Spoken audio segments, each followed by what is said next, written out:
How Black the Sky by T.J. Marquis. By the chasm, shadow boy, don't you ever tire? Axpawn had dropped back to check on Pierce, his Raptorian side-eyeing the younger man as they loped along through a sparse forest. Not yet, sir, Pierce answered. He was hungry but far from fatigued. He might seriously consider giving up a finger for one of Sugar's meat pies right about now. Axpawn grunted. Well, I don't want to imagine what it smells like under all that plate. I bathe when I can, sir. A good warrior always maintains his weapon, Pierce said. Axpawn laughed, his thick red beard shaking. Well, I just wanted to check in on you. We'll be coming up on sheave soon, but I don't want to stop there unless it's absolutely necessary. If you don't need the rest, can we grab you a bite to eat at least? Pierce was tempted to say yes. He could always eat and run. Still, it would be better to get to the first as quickly as possible. Any moment, another city could be overwhelmed. He shook his head. I'll be okay, sir. Thanks for checking. Good man, Axpawn said. He slapped Pierce on the back before pulling up ahead. Pierce missed a step, but caught his balance. Not long after, the members of Gorgonbane at the head of the column slowed to a halt and moved to the side of the road. Pierce caught up, the Grondelian riders close behind him. What is that? He asked Scythia. Caravan, evacuating from the south, she said, pointing down the road with her chin. A line of covered wagons rumbled up the road, wheels throwing up dust that wafted between the scattered trees. When the lead wagon reached Gorgonbane, the driver waved and came to a stop. No sense going that way, he said. The driver was a rotund man with a bald pate and a long, narrowed beard. Sheave will be emptying out soon too, I reckon. Hail, caravan master, Axpawn greeted. From where do you come? Just the old farm, said the man. He scanned the large group halted at the roadside. You might as well turn back. Ain't none of us down here can afford mercenaries. Just the first, but you don't need 'em. Can't afford to brush their teeth either, Agrathor murmured. Agrathor, Scythia said. Thank you for the news, caravan master, Axpawn said. We will see what there is to be seen. Why are you evacuating? I guess you ain't heard yet, said the man. Big band of Gen come in from the west. They sacked Ruska and the Palatoy farm, squatted there and haven't moved since. No one wants to wait around and see what they do next. Gen, you say? Axpawn mused. No monstrosities? Smith's beard, no, the man cried. My heart might have burst in my chest at that news. Just Gen. Do they fly a banner? The man nodded. The unified banner as the tales go. You come to root 'em out? Well, Axpawn seemed to think on it. Yes. The caravan master looked impressed. You have our gratitude then, but you'll forgive us for going on our way. It's probably for the best, Axpawn said. More may be coming. Listen, do you have any rations to sell? We could use some supplies. After a hasty transaction, the caravan passed on up the road, and Gorgonbane resumed their journey. Axpawn joined Pierce at his side again and tossed him a small burlap bag. Fuel, lad. Enjoy it. Pierce was pleased to find it stuffed with jerky. Pierce was still chewing when Gorgonbane came to the fork in the road that split off toward Sheave and Ruska. They took the latter fork. They had discussed the plan before starting out again and agreed to put some fear at least into the squatting band of Gen. If they could be eliminated, all the better. Ruska showed signs of life when it came into view over the crest of a hill. Its chimneys smoked and the dust of movement hung in the air. Gen were out working in the fields of the nearby farm. Cash's unified banner flew from a single post at the centre of town. It's not sacked at all, said Scythia. The gems at her temples flashed. Nothing is amiss. No one's been killed. They simply scared everyone off and moved in. What's the point? Agrathor said. Pierce could see the ire in his green flaming eyes. I think they mean to be here to stay, said Axborn. The Underlanders aren't just attacking us, they're colonising. So these aren't killers? Pierce asked. At least not yet. It doesn't appear so, said Scythia, but there is still the question of how they got up here. I see no signs of rising monstrosities. Could be a convergence in the area, said Axborn. We'll have to ask S when she returns. Doesn't matter, said Agrathor, starting forward. Let's move. They'll never see us coming. I can fry half of them before... No, said Axborn quietly, and Agrathor fell back a pace. They don't belong there, but they're not hurting anyone. If we attack, we might just call attention to ourselves. The last thing we need is Cash sending an army after us. We'll leave a sentry, a spy. One of us or one of the Grundalites, Pierce said. We need someone else who can fold, said Agrathor. I may have something better, said Scythia.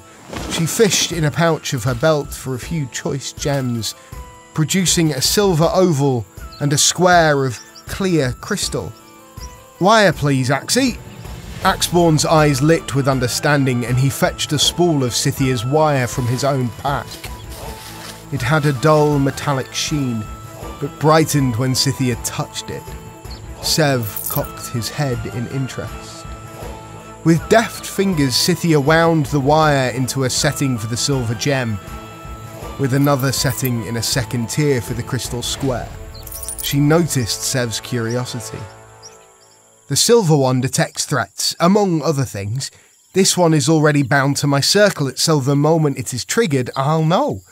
The crystal pane catches images. It will route an image to my mind when the silver gem is set off. There is a slight chance of a false positive, she glanced around, but it should be reliable out here away from people.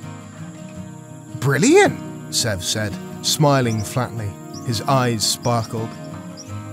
Axborn gave his wife a boost, and Scythia secured the threat detector high up in a tree. Gorgonbane all stood around looking at it for a few minutes, glancing at the occupied town of Ruska every now and then. All warriors but Sev. They were reluctant to walk away from a battle. Bah, Agrathor growled. It's the right thing to do. Let's get moving before my grip on the lightning slips. Calmly, they withdrew from the high hill, returning to the Grundalite warriors below. Back on the road, they flew by Sheev, eager to make the chasm's verge by nightfall.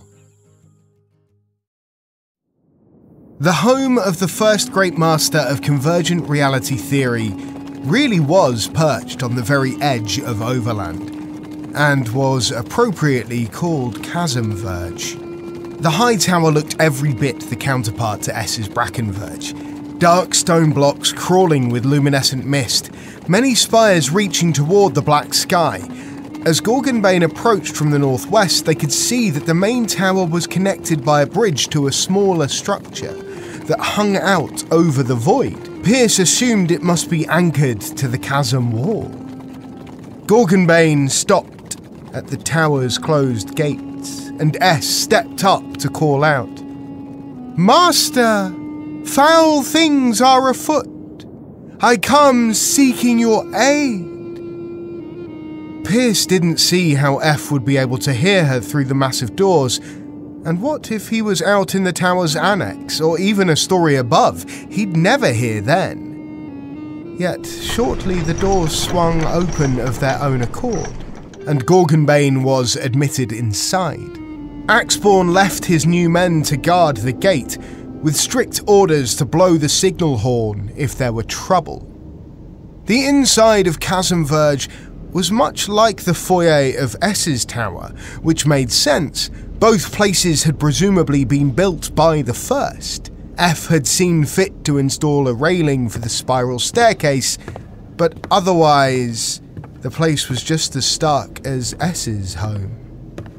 S led the way across the bottom floor, and a double door on the far wall swung outward as she approached. It opened up on the bridge that led to the tower's annex. S seemed to know that her master would be out there. Pierce supposed he couldn't be bothered to meet her halfway. Stepping out onto the narrow bridge was unnerving. Suspension cable ran up to the tower, and beams jutting out from the chasm wall added further support. But there was no denying the dark, open space beneath them. If a strong wind blew or a banshee swooped in to gnash its terrible teeth at them, only an endless fall awaited. You could drop things into the chasm all day, and you'd never hear them hit the bottom. Pierce was relieved when they had crossed the bridge and were surrounded by the walls of the smaller tower, suspended over the void. He could still sense the pull of the blackness, like a mad invitation to just jump in. The walls provided a measure of security, however false it might be. Even Agrathor made a sound of relief to be off the bridge. S was unperturbed, of course. Gravity wasn't a problem for her. She called up to the small tower for her master. Each story was no more than a mezzanine with a low rail. If he was above, he should be able to hear. The response was delayed, but it did come. "Is that my second?" came the voice of an older man. Pierce heard his footsteps descending the stairs. "What day is it? If you're here, either time has slipped away from me or something is very wrong." "Both, really?" said S. "Well, that doesn't sound promising," said the first. His feet came into view, the rest followed. "It is not, Master," S affirmed. F was a stick of a man, and unlike the second, he was dressed in a loose tan shirt and trousers that revealed his lankiness. He wore no shoes. His silver hair was grown long, and it looked unwashed. His face had a look of perpetual puzzlement, and he blinked too often. "And you've brought along a merry band," F said. "This must be your Gorgonbane." He stopped at the foot of the stairs, but did not approach the group to meet them. "Even out here I've heard the tales." He pivoted to move back up the stairs. "Come," he said. "I think there's a sitting room with chairs up here. You can tell me what's going on." Gorgonbane followed him up a couple of levels, past landings leading to halls full of closed doors. There was indeed a sitting room, and it was indeed furnished, though everything was dusty. Everyone took a seat, deferring to S to give the news. Is that my second? "So, what brings you to the very edge of the chasm itself, young one?" F asked. "The Underlord has found a way to invade Overland," S said. "Pierce was able to warn us of the timing of the initial attack, but we don't know how Cash has done it. Grondel has fallen. The everlasting temple is in ruins." She told him the tale of Testadel's emergence in the heart of Grondel, how they had barely escaped with their lives. F didn't look shocked, but he gave out a little sigh and seemed to deflate with disappointment. "Did you know?" S asked lowly. F seemed surprised she would ask this. "No, by the beard, I have not been monitoring distant events lately. I've been otherwise engaged. The structure of our world is not what I thought it was." S shook her head. "I didn't mean whether you knew the news. Did you know this would happen?" "Ah," F said. "It is a reflection that I have seen, yes. But you know that does not denote knowledge. I cannot predict the future any more than you can." S sighed and leaned back. "But you did have a hint.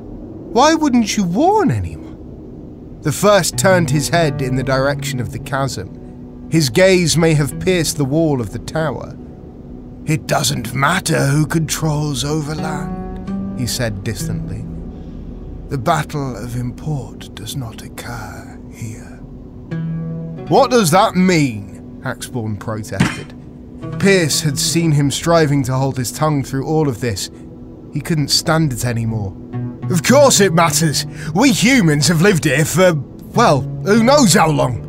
The surface world is our home. My second is not human, the first said coolly. Shall we deport her to Underland? Axborn balked and huffed. Unfair, Master, S said. You understand his meaning, and I agree. It is clear that humans were born under the light of the sun. Gen and all the monsters and mutants that Cash commands are children of the dark. Each race was given their estate. Perhaps I should return to the land of my people. Yet I no longer consider myself Gen. I am only your second. F hummed. Assume then that I am able to help you defend Overland.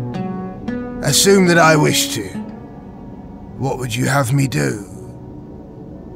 Pierce raised his hand. That'd be my department, sir. I'm Pierce. Pierce stood and put a hand on the hilt of his sword. A king, guard, or warrior might have tensed and put a hand to his own weapon at this, but the first just watched in curiosity. Pierce drew the enchanted bone melter and let its blue light bathe the room. F's eyes actually opened wider. Pierce grinned. Even this old wizard could be surprised. Sev, this forge master who's joined us, created this colour, Pierce said. Well, I didn't create it, Sev said sheepishly. The blacksmith forges all things, but I did discover the recipe. Most Underlanders don't like it, said Pierce. It either scares or angers them. I discovered this as I escaped Testadel. F cocked his head slightly and glanced at S. She nodded almost imperceptibly.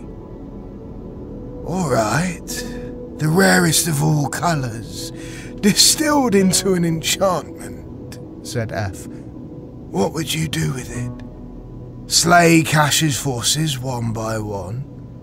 Well, sir, Pierce answered seriously, I would enjoy nothing more, but it doesn't seem efficient. Agrathor chuckled. I was thinking Sev here could forge us some more blue, and you could enchant something big, something to cover all of Overland and drive the Underlanders away, something like the sky. Pierce almost expected F to laugh, but he did not. Instead, he resumed his puzzled expression and stood. He brought a hand to his silver-bearded chin, seemed to gaze through the wall again. It's not a bad idea, he said at last. And the legends do point to an aversion to brightness. Pierce had always known his grandmother was a genius. Vindication. He, Agrathor, and Axborn all grinned at each other. There was hope, then. But do you have any idea how much dust that will take? Asked F. Some idea, revered wizard, said Sev. The work will be arduous for me once the materials are secured, but I will enjoy it. Gorgonbane has already assembled a team with which to mine the silicon I require. We have? Asked Axborn. Are they not waiting at the main tower's gate? Sev asked. Huh, said Axborn. I suppose they are. So you can do it, Pierce pressed. F scoffed. Of course I can do it, boy. I am the first. Enchantments of light are some of the simplest anyway. Success depends only on the volume of material available and the amount of focus I can achieve. Yes, it will be trivial. The only thing I lack is knowledge of the forging of blue. Hear that, Sev? Pierce said, slapping his big friend on the back. Your blue's going to be everywhere. So where do we start? Where do we go mining? F deferred to Sev, but he grew a sardonic grin. Down the side of the chasm, far as I know, Sev said. unless anyone else knows where to mine pure silicon. Can we not just dredge up sand? S asked. Must we risk the chasm? I fear the banshees. Sev shook his head gravely. It would take too long to process the silica. That is why the chasm below the Underlands was braved in the first place.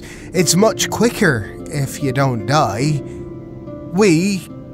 Cash has thousands of miners working the walls, from moonrise to moonrise. I always wondered how Cash was so rich in enchantments, S said, wonderingly. Did you know this too? She asked F. He shrugged. I suppose, he said, though I never thought of it in terms of riches. Perhaps because I am not poor in enchantment myself. He smirked. Still, S grumbled. Pierce hadn't yet heard her speak this way to anyone. Why allow him to grow in power unchecked? 2. I've always wondered why you don't simply destroy him yourself. Am I a murderer, then? F said. He murders, said S. I do not mean to equivocate, but it would be justice, not murder. A debate we've had before, young one, said F, nodding without agreeing. Am I the first constable under the starless sky? He asked sardonically. S scoffed like a teenager. Am I the first arbiter of matters not my own? No, I am the first master of our grand theory. My life is lived for our pursuit of knowledge, not for justice. Even were I to call what you desire justice. My work is for the betterment of the theory itself, which again is why I say it matters not who controls over or the Underlands. What if he were to make decrees according to his despotism? Asked S, and outlaw the practice of the theory or the worship of the blacksmith? F shrugged. Then we would have to take action. Kill him? Perhaps, perhaps not. The Underlord himself would be a powerful convert, don't you think? S's eyelids had drooped. She seemed to have tired of the argument. Pierce sensed she wasn't cowed. Either way, said F, we are going to make the sky blue. Why not? It could prove a stimulating challenge. He turned to address the Forge Master directly for the first time and paused. Sev's sighs seemed to surprise him as he scanned the big man. This certainly is a novel occurrence, he said. It will be a pursuit worth recording, he smiled. Now, do you have the tools you'll need? Or will we have to make a trip into town? As refugees from the strange invasion, it was only natural that Gorgonbane and the garrison men didn't have dangling equipment after all. Agrathor volunteered to ride back into Sheev to get what was needed, and protested only mildly when Pierce said he'd go too. Sure you can keep up, kid. You know I don't sleep, right? The Bone Man grumbled. Pierce gave Agrathor a winning smile, trying to match the skeleton's grin. I'm good for it, sir. There's way too much going on for me to be able to sleep anyhow. Agrathor studied him for a moment, then nodded. Come on then, let's mount up. They galloped the Raptorians for a time, as long as was healthy for them, then slowed to a canter to let them rest for a bit. The two beasts nipped at each other playfully. They weren't far gone from Chasm Verge when Pierce thought he heard Agrathor singing. It was a strange sound, an approximation of breath and tone with a raspy edge that bordered on growling. It carried across the flats as well as any normal voice, clearly audible over the scraping of the Raptorian's feet on the scrubby ground. He had never heard anything like it. He listened intently until Agrathor finished the song. "That was excellent, sir," he said after the last note died out. Agrathor eyed him as though he thought Pierce might be teasing, then seemed to see the earnestness on the younger man's face. "Thank you," Agrathor said coolly. "I never know how it really sounds anymore. It's just a little echoey in here." He tapped his skull with a plonk. "What was it?" Pierce asked. "I didn't recognise it." "It was actually the long version of the Everlasting Temple's anthem. Back at school, we had to sing it at every assembly and commencement, so it got a little tiresome. Now it's been so long," he shrugged, rattling his armour. "It just brings back memories. You should hear S sing the harmony, it will melt your heart." Pierce glanced away, hoping he wasn't blushing. Agrathor chuckled dryly. "But she's already done that, hasn't she?" he teased. "Oh, you aren't the first, boy. Even the ones that say they hate Supragen can't keep their eyes off her." "So you went to school together at the temple?" Pierce asked, trying to draw attention away from his affliction. Agrathor nodded. "Best in our class, I don't mind saying. My focus was in force projection, hers concentration and augmentation. Those were wonderful times." "Would you tell me about it, sir?" said Pierce. "We don't have anything else to do." Agrathor's flame eyes thinned out, and Pierce thought he was going to say no, but perhaps he was just approximating a squint of remembrance. S was quite the ragamuffin when she first showed up. I, of course, was in my prime. A strong body, beautiful long golden hair. I knew it too, and I remember looking down my nose at the girl. Me, in fancy silk clothes, clean shaven, never lived a day without a bath. Agrathor put a skeletal hand to his face, as if remembering the prickle of morning stubble. S's clothes were poor, stained a tiny step above potato sacks, and her leather shoes were falling apart. She looked every bit a refugee of the Underlands. I was pompous enough back then that if she hadn't been super again, I would have just ignored her. As it was, I had to wonder how she got into the school. You either need money or talent. I figured it was the latter, considering her dress. We had scarcely stepped out of the auditorium from orientation when a big Westerling girl accosted S out of nowhere. Can't remember her name. Let's call her Kath. "Hey, Blackie," she said. I'll never forget the sneer on her face. "What are you up here for? Why don't you go back down where you belong and suck some muck?" Kath pushed S, and she fell back several steps. I might have been stuck up, but my mother taught me not to abide bullies. I braced myself to intervene. It was then that I saw that flash in her eyes, and I knew she was like me, a warrior. I think I grinned. At least I remember the sensation of it. Kath was about to get herself smacked. That's not what happened. Agrathor paused. Not exactly. S was tense. She wanted to fight, but something held her back. She smoothed out her ratty clothes, straightened her back, and stood as if waiting for something. "What, you're mute too?" said Kath. She was angry at us for not falling down. I could sense it broiling. Then I saw the faintest shifting of auras, a streak of orange mist flowing from Kath to S.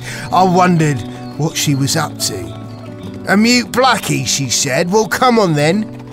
You want to stand tall? Show me what you got." Kath rushed at S. And the closer, the more angry she got, the more of her aura S collected. She held it in an enclosed fist, but I could see the orange light peeking out. Kath launched a wild haymaker at S, but the smaller girl just sidestepped and Kath lost her footing. When she righted herself, S tossed her the globe of anger as if it were a ball. Surprised and puzzled, Kath caught it. "What?" she started to say, but the orb exploded without S's will to bind it. It blew Kath back into a wall, and I heard the crack of her ribs over her piercing scream. S didn't move, didn't even smile. She said quietly, "You are still breathing because the first made me promise not to kill anyone. You can thank him at his next lecture." And she walked away. I wasn't the only one gawking, and one of my friends said I'll marry that one. Kath spent the next several days in the infirmary, and she never touched S again. Agrathor grinned at the memory. "Naturally, I thought it my duty to take the girl under my wing," he said. Pierce smirked. "I'm sure that it wasn't that you wanted to be on her good side." Agrathor glanced away and said, "Certainly not. It was the right thing to do. So I trotted up after her and told her I was impressed. 'I'm not looking for a suitor,' she said. I laughed, but I'll admit a part of me deflated. No matter, I thought, they're never caught on the first try." "I'll have to remember that," said Pierce. "Or the second, in many cases," said Agrathor. Pierce frowned. He almost asked Agrathor about Scythia's sister Flayla, but caught himself. The old warrior might not want to dredge up those memories just now. "So I abandoned my initial plan," Agrathor continued. "And instead of offering dinner away from the temple grounds, I said I would pay for some new clothes. I remember that she eyed me for several moments, fingering the tails of her ratty men's shirt. Later, when I realised the first had sent her to study in that state, I could hardly believe it. In that moment, I like to think I truly wanted to help a girl in need. Not that I was just looking for an ally." "I'm sure you were being quite philanthropic, sir," Pierce said. Agrathor scoffed. "That's a big word. Not much schooling, you said. Keeping secrets on us, kid." Pierce laughed. Anyhow, she agreed, and with some prodding, she let me fill her wardrobe to the brim. Naturally, all the shopping left us with an appetite, so we ended up having dinner anyway. "Noted, sir," said Pierce. "Noted," said Agrathor. "If they won't have dinner with you, take them shopping. You're certain to get 2 for 1. "Now, kid," Agrathor started. Then he saw Pierce hiding a chuckle and echoed it lowly. Pierce thought he would have smiled if he could. Agrathor laughed to himself. "I let myself think the days would always be like that. A little work, a little lecture, half a day of play. Of course, when studies began, I found I was in for a rude awakening." A lone bird chirped in a tree as they passed, and one of the Raptorians filled the silence with a grunt. It was probably getting hungry. "I still can't believe it's gone," said Pierce. "The temple? Neither can I," said Agrathor, his green eyes dimmed. "I only just discovered the place. Did I tell you I decided to go and study after all, after we've beaten Cash?" Agrathor looked at Pierce closely. "You are just full of presumption, aren't you, kid?" he asked. "What makes you think we'll win? What makes you think they'd let you in?" Pierce didn't have an easy answer. Despite his bad luck, he never considered failure. What good would it do? Having a bright outlook served him much better. "But you would have got in, I suppose," said Agrathor. "Luck or talent? I still haven't decided." Pierce made no comment. He was afraid if he said something, he'd ruin the civil conversation with Agrathor. "Well, if we don't all die, it will get rebuilt," Agrathor said. "Beyond that, Pierce, a grand old temple isn't the only place you can learn. You should know that by now." "I do," said Pierce. It just seemed like a good adventure, Agrathor guessed.